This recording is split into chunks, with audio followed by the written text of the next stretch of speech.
Vous étiez, c'était toujours l'ami d'Emin? Non, ils se sont beaucoup éloignés avec le temps. Et Emin ne se rendait pas compte peut-être que pourquoi il y a eu un éloignement, il n'y avait pas de doute quoi? Non, il n'y avait pas trop de... Emin m'a déjà posé la question une fois en mode est-ce qu'il s'est déjà passé quelque chose. C'est vrai? Ouais, au tout début. Mais il a posé la question Mais à une ce fois moment-là, comme il s'était jamais rien passé avec Sissika du coup? Si, c'était déjà juste au moment où on s'est revu avec Emin, il m'a posé la question. Il m'a dit mais il s'est passé quelque chose. J'ai menti. J'ai dit Bah non. oui. J'avais pas du tout l'intention de l'assumer parce que pour moi c'était une Et il erreur. a jamais posé la question à Sissika par contre? Je sais pas, ça j'ai pas l'information. Et toi, quand quelqu'un est venu te faire du chantage et c'était une personne du coup, C'est un ami de Sissika. mais tu t'es pas allé voir Sissika en lui disant mais attends, t'as Oui, ton pote? mais en fait qu'est-ce qui se passe? En fait, payons le monsieur en fait, donnons-lui de l'argent. Et Sissika il m'a dit mais non, moi il y a personne qui me fait chanter. Mais c'était son ami, il a. Non, il a laissé faire les choses. Et du coup, Amine l'a appris comme ça? Du coup, Emile l'a appris comme ça. Et par la suite, ben voilà. Mais il a appris avant que ça sorte sur les réseaux, du coup. Ah ben, il a appris bien avant que ça sorte sur les réseaux. Ça aurait dû être une histoire qui reste en interne et qui se règle entre nous. Et un truc horrible, mais même si on se pardonne pas forcément par la suite. À parler avec le mec qui vous faisait chanter, du coup? Si, moi j'ai essayé, mais il en avait rien à faire. Il voulait son argent et c'est tout. À un moment donné, moi j'ai dit je te paye, moi. Mais il voulait pas que ce soit moi qui le paye, il voulait que ce soit Sissika qui le paye. Parce qu'en fait, c'était une histoire d'argent entre Sissika et lui. Une fois, je me suis retrouvée au milieu d'une histoire pour un truc qui date d'il y a 2 ans et demi. Une histoire d'argent dans laquelle j'ai rien à faire. Et alors que tout se passait super bien dans mon couple à ce moment-là. Oh là là. Donc relou. Mais et du coup, c'est toi qui l'as annoncé à Emin ou t'as attendu que ça sorte? J'ai attendu que ça sorte. Oh là là. Non, moi j'avais pas le courage. J'ai pas eu le courage pendant 2 ans et demi, donc j'avais pas le courage à ce moment-là. Et il a appris comment alors? C'est le gars l'a contacté? Le gars l'a contacté, ouais. Et il a pas cru au début? C'est pas possible. Je crois qu'il a mis du temps, il croit, au début. Mais il t'a de suite dit, tu te souviens? Non, il a mis une semaine, je crois, à me le dire. C'est pas vrai. Mais attends, pendant une semaine, il fait quoi? On est parti aux Bahamas et tout. Quoi? Ouais. Attends. T'es parti aux Bahamas? Roucoulé en amoureux? Ouais, je crois qu'il a. Et il avait cette info? Ouais, il réalisait pas trop, je crois. C'est trop triste. Et toi, tu savais qu'il savait? Non. Il a gardé l'info pour lui. Oh Je savais là pas qu'il là. savait. Et il te l'a sorti comment alors? Au dernier moment, avant de prendre l'avion pour partir. Mais ça s'est bien passé, les Bahamas? Oui, bah, c'était super. Non, moi non plus, j'ai pas compris. En même temps, l'information est tellement choquante Oui. que je pense que le temps qu'il réalise. Mais toi, t'as une information comme ça, tu le chopes direct, tu le secoues. Non, mais moi, je me fous le feu. Je me fous le feu à moi et à la personne avec, bien sûr que oui. Je me fous le feu. Mais comment c'est possible? Je Parce sais que les pas. hommes et les femmes, on est vraiment deux façons de réagir. Trop Je différemment. pense qu'aucune femme ne pourrait réagir comme ça et Tu peux pas garder ça. C'est dingue. Moi aussi, je me suis posé la question longtemps, mais je pense que vraiment, c'est parce qu'il a été choqué. Il s'y attendait pas. Ça se passait super bien entre nous. Et donc, voilà, il a appris les choses et par la suite, il a décidé de le dire à.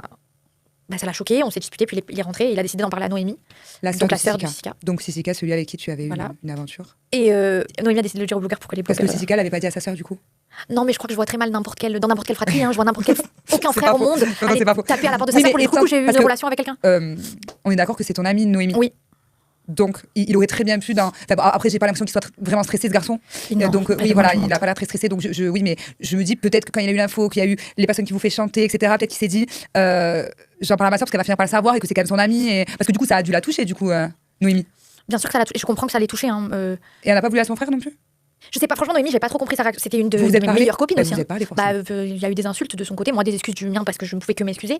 Très bonne réaction de ta part d'ailleurs. C'est normal. Enfin, pour moi, c'est logique. Si j'ai merdé, je m'excuse auprès de tout le monde. C'est normal. J'ai fait une connerie. C'est-à-dire que moi-même, j'ai du mal à l'assumer. Après, en soi, si on vraiment réfléchit, les vraies excuses, c'est essentiellement pour Emin. Bien sûr que c'est pour Emin 1000 fois, mais n'importe qui était touché par mon comportement, je dois m'excuser, c'est normal. Mais c'est vrai qu'après, les réactions de. Ouais. Enfin, pour moi, Noémie, c'était vraiment une très très bonne amie à moi. Elle connaît mes parents, elle connaît la réaction que j'ai avec mes parents, elle connaît aussi mes faiblesses à moi, à quel point je prends les choses à cœur et à quel point ma relation elle est importante pour moi. Elle connaît ma petite sœur qui elle a l'âge encore de se faire. Je m'attendais pas à ce qu'elle me veuille autant de mal. Autant en interne, j'aurais compris qu'elle m'insulte, même qu'elle me tire les cheveux jusqu'à la fin des temps. Ça y a pas de souci. Mais pas que ça sorte. Mais que ça soit mis en public volontairement, sachant la pudeur que j'ai vis-à-vis de mes parents, vis-à-vis même de ma communauté et tout. J'ai trouvé ça choquant. Parce que la personne qui vous a fait chanter, elle comptait pas le dévoiler. Non, elle voulait juste le dire à Emin pour. Elle voulait juste foutre la main en interne, quoi. Ça restait léger. Oui. Ouais. Mais ça, à la limite, je me dis, je le méritais peut-être quelque part que Emin avait le droit de le savoir à un moment donné. Oui. Donc je le méritais peut-être. Peut-être que toi, en vrai, ça m'a fait beaucoup de mal, mais sur le moment, ça m'a soulagée parce que c'est un truc que tu devais l'avoir quand même sur la conscience. Un peu, oui. Donc de toute façon, qu'on se dise, Sissika, dans tous les cas, c'était juste une aventure et c'était quelque chose que tu as fait parce que tu te sentais pas bien. Mais au final, il n'y a jamais eu rien de profond avec lui et ça a toujours été Emin. Mais j'ai toujours été profondément amoureuse d'Emin depuis que je l'ai connu, depuis le premier jour. Comment vous vous êtes rencontrés d'ailleurs avec Emin? Avant le tournage de l'enfer, on s'est rencontrés sur un tournage qui s'appelle La Bataille des Clans. D'accord. Tout le monde a foiré sa vie sur ce tournage. D'accord. Tout le monde a foiré sa vie et on s'est rencontrés au milieu du chaos. Il y avait que du chaos partout. Et coup de foudre? Pas tout de suite. Alors je crois que ni lui ni moi avions remarqué la présence de l'autre. D'accord. Ok. Faut le faire quand même pour pas te remarquer parce que tu prends ta place dans ce tournage. C'est vrai. On se calculait pas. Ok. Et un beau jour, on a commencé à se parler et le soir même, on était amoureux. Donc ça c'est trop cool. C'est fou. Et c'est quoi qui t'a plu le plus chez Emin, genre quand tu l'as rencontré, dans son caractère? Ses longs cils. C'est vrai qu'il a des longs cils. Tu sais que je le visualise là. Ouais. Je vois ses longs cils, même recourbés un peu. Ils sont magnifiques. Ah ouais, d'accord. Je dirais qu'il met de l'huile de ricin, mais c'est naturel. Et dans son caractère, c'est quoi qui t'a plu? Il était normal. En fait, c'est surtout ça, c'est qu'on s'est retrouvés dans un tournage avec que des fous du bus. Tu t'estimes normal? Moi, non. Mais moi, je fais partie des plus tarés, carrément. Je suis sur le haut du panier. D'accord. Et en fait, il y avait que des fous. Il y avait Alex, Kevin Gage, Carla, Jazz, Laura. Il n'y avait pas un. Mais en tant que folle, il te fallait quelqu'un de normal. J'aime bien avoir. Je suis généralement attirée par les gens qui sont beaucoup plus tranquilles que moi. Et c'est vrai que lui, il était normal. Et du coup, je me suis dit, un peu de normalité, ça me ferait pas de mal. Et il était pas excessif dans aucune de ses réactions. Il était calme, gentil. Bon, je sais que t'aimes pas ça, mais c'est quoi son signe astro? Il est scorpion. Ah ouais. Pas, ouais. D'accord, ok. Ouais, c'est un scorpion. Alors autant je crois pas en l'astrologie du tout. Hein. Mais par contre, le scorpion, tu l'as. Ouais. Celui-là, je l'ai. Ah oui, d'accord, ok. Il est scorpion. Il sait piquer là où ça fait mal. D'accord. Et lui, tu crois que c'est quoi qu'il a aimé chez toi? Certainement pas mes cils, parce que j'ai beaucoup de mal à les faire pousser. Mais je pense le fait que. Je crois que c'est mon humour qui lui a plu. Ouais. C'est ton humour. On rigolait beaucoup. Et vous rigolez toujours? Parce que du coup, maintenant, ça en est où là? Parce que vous avez vécu pas mal de montagnes russes. Mais on a tout vécu. Ouais, franchement, j'ai l'impression que. C'est interminable. Non, mais vraiment, si vous en sortez de tout ça, c'est une autoroute jusqu'à la fin, quoi. Bah, on dit ça à chaque étape. Hein. Ouais, mais là. À chaque étape, on se dit, si vous avez survécu à ça, là, c'est bon, c'est parti. Et en fait, non, il y a toujours un truc qui nous rattrape. En général, c'est toujours des choses du passé. Donc, c'est compliqué. Mais là, je peux te lire un message qu'on s'est envoyé tous les deux. Ouais, carrément. J'adore. Récemment, avant qu'il se passe tout ça, on était. C'était l'autoroute de l'amour, genre tout allait super bien. Genre, je lui demandais, alors tous les jours, moi je passais toutes mes journées à lui demander, mais on se marie quand? Donc je te dis, bébé, s'il te plaît, on peut se marier? Et il m'avait dit, cette année, t'es mariée, Inch'Allah. Donc normalement, on devait se dire, ok, d'ici la fin de l'année. Et ça, c'était quelle année? Du coup, il m'a dit ça le 28 décembre 2026. J'avais dit, ok, 13-3 jours, du coup. 2025. Et j'avais dit 13-3 jours, du coup, il m'avait dit, non, je parle de 2026. D'ici fin 2026, t'es mariée. Bah, c'est encore possible. Oui, là, c'est compromis quand même, c'est un peu compliqué. Ouais, mais si vous passez. Là vous en êtes où là? Là, c'est comment? Là, on se parle plus. Ah, vous parlez plus? Si on se parle, c'est très conflictuel. Enfin, moi, j'essaie de lui expliquer. En fait, je pense qu'il n'arrive pas à intégrer le fait que ça se soit passé il y a 2 ans. C'était il y a 2 ans. En fait, il doit se refaire le film. Il se refait tout le film. Bah oui. Et il y a 2 ans, on n'avait pas du tout l'intention de se remettre ensemble. On se parlait pas depuis des mois. Il y avait eu un mariage au milieu. Moi, je m'en étais pas remise. J'étais dévastée. C'était il y a 2 ans. Et cette grosse bêtise que j'ai fait, qui est énorme, ça correspondait tout à fait à l'état de notre relation à ce moment-là. Mais lui, étant donné qu'il vient de l'apprendre maintenant, c'est comme si ça s'était passé maintenant. Et je comprends, je lui en veux pas du tout pour ça. Mais du coup, c'est compliqué de lui faire comprendre que tu peux pas m'en vouloir comme si j'avais fait ça hier, quoi. Mais parce que, alors, ok, c'est un gros truc, hein, mais quand même, l'histoire du mariage, c'était. Non, c'était. C'était violent. Mais moi, je l'ai vécu de manière hyper violente. Je me suis pris parce que même moi qui ai vu à la télé, quand tu en as parlé, dans la villa des cœurs brisés, waouh. Non, je te jure que je sais pas comment un seul être humain peut encaisser quelque chose de si violent. C'était très violent. Non, vraiment. Enfin, pour recontextualiser vite fait, c'est. Alors, tu me dis si j'ai bien capté. Il me semble que il t'a quitté. Vous êtes séparés et alors que tu lui as toujours demandé le mariage et il s'est marié dans la foulée. 15 jours après, il demandait la main d'une fille, ouais. Wow. Et après, il s'est marié quelques mois après. Oui, c'était hyper violent pour moi, sachant que moi, il sait très bien que c'est tout ce que j'attendais de lui. Et c'est ce que tu attends toujours. C'est ce que j'attends toujours. Mais donc c'était très violent. Mais le problème, enfin, c'est pas le problème, mais maintenant, vis-à-vis de ce que moi j'ai fait et de la bêtise que j'ai faite, je peux plus me permettre de remettre ça sur le tapis, quoi. Je veux dire. Oui. Bah, de toute façon, je peux même pas t'en parler quand j'essaie de lui dire oui mais tu t'étais mariée et c'était super dur pour moi et en fait j'ai débloqué dans ma tête, je suis devenue dégénérée, je savais pas plus quoi faire pour pas avoir mal et j'étais tellement triste, j'étais bouleversée et tout et il me dit mais faut pas être triste pour faire ça, quoi, t'es folle en fait. Mais je pense d'un point de vue extérieur que de toute façon si après chaque étape de chaos vous décidez de vous remettre ensemble, c'est pour vraiment laisser en fait vous avez pas le choix, même si tu peux pas pardonner mais t'es obligé de vivre avec et t'es obligé de passer là-dessus et je pense que là si vous en êtes au stade où vous parlez pas encore, c'est qu'il est pas encore prêt à passer au-dessus. Mais par contre, le jour où vous reparlez, parce que j'imagine que c'est certainement ce qui va arriver. Je sais pas. Moi, je sais que je suis capable de tout lui pardonner et j'ai été capable de tout lui pardonner. T'as déjà prouvé mais que. Je peux pas attendre ça de lui. Moi, ça m'a demandé tellement d'efforts et ça m'a fait tellement de mal. Et je sais qu'avant de comprendre que quand tu pardonnes, tu laisses ça derrière toi. Enfin, je suis passée par plein d'étapes où j'ai pardonné, mais par contre, pendant 6 mois, je remettais les trucs dans la gueule et au final, ça fait du mal à notre relation. Je sais que je peux pas attendre ça de lui. C'est la première fois qu'il t'est confronté à un truc où il doit me pardonner. Ouais. Et ça se trouve, c'est un processus qui va prendre encore. Enfin, j'ai plus le temps, quoi. J'ai 30 balais, en fait, j'ai pas de gosse, je suis pas mariée, j'ai rien du tout. Donc. Oui, mais bon, est-ce que tu te vois vraiment. Moi, j'ai toujours voulu avoir des enfants jeunes et tout. Oui. Et lui, il veut des enfants? Ça dépend des saisons. Hein. Mais alors, pourquoi tu lui as toujours demandé le mariage et du coup, il s'est marié avec une autre? Donc pourquoi à toi, il te le donnait pas ce mariage? Est-ce que tu as la réponse à ça? Par contre, j'aimerais bien savoir. Parce que je pense que je lui corresponds pas. Si tu lui correspondais pas, pourquoi tu lui correspondrais maintenant? Mais je pense que je lui corresponds toujours pas. Mais il y a un moment donné où il fallait qu'il accepte que il était amoureux d'une personne qui n'était pas son idéal dans sa tête. Et ça, il a accepté? Je sais pas trop. Oui, mais on y travaille. Mais tu sais pas, mais j'imagine que quand vous vous êtes remis ensemble après cette étape-là, vous êtes quand même dit bon, là par contre, on est d'accord que le mariage, ça sera avec moi. Oui, évidemment. Mais il y avait toujours des trucs à calibrer. C'est-à-dire que moi, je lui demandais du coup de faire des efforts sur certaines choses, lui me demandait de faire des efforts sur d'autres choses. Et on se disait, bah voilà, c'est la condition. Si on arrive à atteindre ces objectifs qu'on se donne, oui, dans ce cas-là, on ira plus loin. Sauf qu'en fait, à un moment donné, si on passe pas le cap, c'est toujours la même chose. Ouais, je t'ai demandé ça, t'as fait ça, mais peut-être qu'il faudrait faire plus et c'est pas assez. Et en fait, ça traîne en longueur depuis des années. Et je vais te poser une question simple, mais sincèrement, est-ce que tu penses que c'est l'homme de ta vie, Émine? Moi, oui. Mais je pense que lui me voit pas comme la femme de sa vie. Mais moi, je sais que. C'est dur. Ouais. Je pense que si j'avais été la femme de sa vie, ce serait marié avec moi il y a longtemps. Mais du coup, t'attends quoi de cette relation? Qui change d'avis, c'est désespéré. Hein. Oui, Maïssa, enfin. Bah ouais, je sais. Mais c'est pas possible. Mais je me dis, il peut changer d'avis. Il y a des gens qui changent d'avis. Bon, c'est vrai que 4 piges, là, ça commence à faire long, mais j'attends qu'il change d'avis. Mais tu le secoues un peu quand même, ce garçon, pour avoir les réponses à tes questions. Parce que, admettons, à 40 ans, tu te réveilles et on en est toujours là. Ouais, je sais. Non, mais je sais qu'il m'aime et qu'il est très amoureux de moi. Je sais que c'est pas quelqu'un qui, mis à part cette erreur, on va dire, qui a été le mariage de vouloir contenter un peu tout le monde et de faire les choses de la bonne manière selon lui. C'est pas un garçon qui est allé voir d'autres filles énormément, enfin de vouloir s'engager avec d'autres filles et tout. Je sais qu'il s'est toujours dit quand même qu'au fond de son cœur, c'est moi qui l'aimais et que. Donc voilà, c'était un peu rassurant d'un côté parce que je me dis, depuis 4 ans, il aime que moi, quoi. Mais de toute façon, je pense que là, à l'heure actuelle, si vous vous reparlez et que vous passez sur ce qui s'est passé toi avec Sissika, je pense que là, il peut que se dire, ok, parce que tu vois, il a jamais rien eu à te pardonner jusqu'à présent. Donc si lui, il arrive à te pardonner, peut-être que là, il se dira, ok, ça voudra dire que tu, entre guillemets, en vaut la peine, même si, voilà, oui. Et que pour lui, en tout cas, ça sera acté dans sa tête que c'est avec toi qui se projette. Je sais que c'est très très dur de pardonner. J'ai été à sa place, donc je comprends, ça me fait beaucoup de peine de me dire, je t'ai pardonné tellement de trucs, tu peux me pardonner une chose. Bon, déjà, je pense que ce que j'ai fait, c'est... Les femmes, on sait faire très mal aussi quand on veut. Hein. Je pense que c'est horrible ce que je lui ai fait aussi. Mais... j'ai été à sa place et je sais l'effort que ça demande de pardonner, à quel point c'est dur, à quel point t'as l'impression d'être une serpillière, de mettre ta fierté de côté, d'être une merde, c'est horrible. Moi, j'ai été capable de le faire parce que je l'aime assez pour ça. Lui, je sais pas s'il m'aime assez pour ça, mais c'est un homme, ça a plus d'égo, plus de fierté. Tu sais que c'est fou parce que c'est aussi beau la façon dont tu l'aimes que déraisonnable au possible. Bah, je me fais suivre. En fait, je suis mitigée entre waouh, cette femme, l'amour qu'elle a pour cet homme, j'espère qu'il sait le recevoir et qu'il sait en être digne. Mais d'un côté, je me dis waouh, mais c'est ravager l'amour que tu lui portes. C'est pas forcément ça, déjà c'est beaucoup pour moi, mais je pense que c'est beaucoup pour lui aussi. Parce qu'il se rend compte que je l'aime énormément. Ouais. Et c'est beaucoup de passion en fait. Ouais, il m'a souvent dit, mais c'est trop. Enfin, pas c'est trop. Il est conscient que c'est un amour inconditionnel et qu'en vrai, des fois pour rigoler, je lui dis, mais même si demain tu tombes du 15e étage et que t'es un légume, genre je resterai avec toi quand même. Genre mon rêve, je te nourris à petite cuillère. Mais du coup, c'est aussi beaucoup pour une personne de recevoir ça. Ouais. C'est-à-dire que des fois, quand je l'ai connu, on était quand même beaucoup plus jeunes. Et je crois que ça fait peur en fait quand quelqu'un t'aime comme ça. Ouais. Des fois, il était en mode, mais. Il faut être capable et être digne de recevoir ça, quoi. Ouais. Mais c'est pas donné à tout le monde. Hein. Ouais, c'est pas donné à tout le monde. Et toi, ton milieu familial, t'as ta maman et ton papa ? J'ai mes 2 parents. Je suis très très proche Je suis très très proche de mes 2 parents. Je suis la plus grande de leurs filles. D'accord. Donc, je suis la première, je suis la préférée. Et d'accord. Le premier, c'est souvent l'enfant modèle un peu. Alors moi, c'est l'inverse. Je suis l'enfant chaotique. Parce que du coup, vous êtes combien ? On est 2. Il y a moi et ma petite sœur. Je suis aussi très proche de ma petite sœur. On a très familial. Ouais. C'est génial. On s'aime trop. Et combien t'as d'écart avec ta sœur ? 5 ans et demi. D'accord. Et eux, ils connaissent du coup Émile ? Ma mère et ma sœur le connaissent, ouais. Mon père fait semblant de pas le connaître. Et comment parce que ta maman, par exemple, j'imagine qu'elle te suit, qu'elle regarde tes émissions de télé, qu'elle regarde tes réseaux, qu'elle voit un peu tout ça. Elle se positionne comment ? Parce que en fait, juste, je m'imagine en fait un petit peu de, tu vois, vivre toute cette relation tumultueuse, etc. C'est une chose, mais que les parents soient au courant, waouh. Alors mon père est complètement détaché de ça, c'est-à-dire que je pense qu'il veut pas savoir, il se protège et puis on a beaucoup de pudeur, donc c'est-à-dire qu'on n'en parle même pas, ça n'existe pas, genre. Il sait que t'es en couple, mais il fait comme si de rien n'était. Et puis aussi après il y a la culture évidemment. Ouais.